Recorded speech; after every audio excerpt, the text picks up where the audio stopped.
কুসুম আয়ুষের ফুলশয্যার প্ল্যানের এই সমস্ত কথোপকথন এবার ঈশানের ঘরের বাইরে দরজার কাছে দাঁড়িয়ে আড়ি পেতে শুনিয়ে ফেললো মীনাক্ষী। হ্যাঁ বন্ধুরা, ভিডিওতে দেখতে থাকুন যে মুহূর্তে কিনা ঈশান অনুশ্রী এবং দীপালিকে যখন নিজের ঘরে ডেকে এনে ঘর বন্দি করে রাখে এবং বলতে থাকে যে তোমাদেরকে আমার একটা প্ল্যানে সামিল হতে হবে এবং আমার এই প্ল্যানটা এক্সিকিউট করার জন্য আমার ভীষণভাবে তোমাদের হেল্পের প্রয়োজন আছে। বলো এবার তোমরা আমাকে হেল্প করবে নাকি করবে না বলো।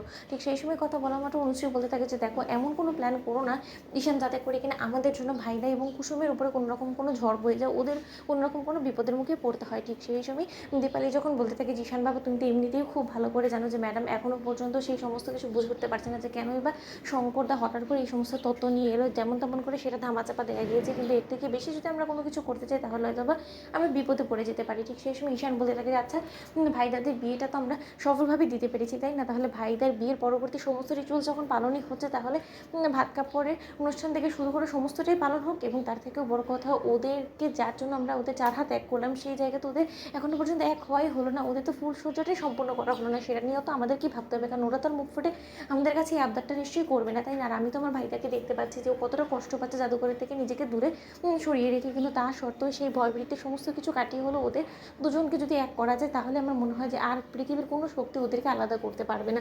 ঠিক সেই সময় অনুশ্রী বলতে থাকে যে ঈশান হ্যাভ ইউ গন ম্যাড, তোমার কি মাথা খারাপ হয়ে গেছে, তুমি কি ভাবছো যে এই প্ল্যানে আমি এবং দীপালি পিছিয়ে আমরা দুজনে মিলে তোমাকে হেল্প করবো? অসম্ভব, এটা কোনো মতেই হতে পারে না। তুমি যদি এটা ভেবে থাকো যে এই বাড়িতেও ভাইদা এবং কুসুমের ফুলসজ্জার আয়োজন করবো আমরা, তাও আবার মনির চোখে ধুলো দিয়ে, সেটা ইম্পসিবল। কারণ তুমি খুব ভালো করে জানো যে মনি যখন তখন হঠাৎ করে ভাইদার রুমে চলে আসে, তখন যদি ভাইদার রুম এরকম করে ফ্লাওয়ার দিয়ে ডেকোরেট করা দেখতে পাই এবং সেই সময় যদি মনি কোনো রকম কোনো প্রশ্ন করে ওঠে, তখন তুমি মনির প্রশ্নের কী উত্তর দিবে বলো তো?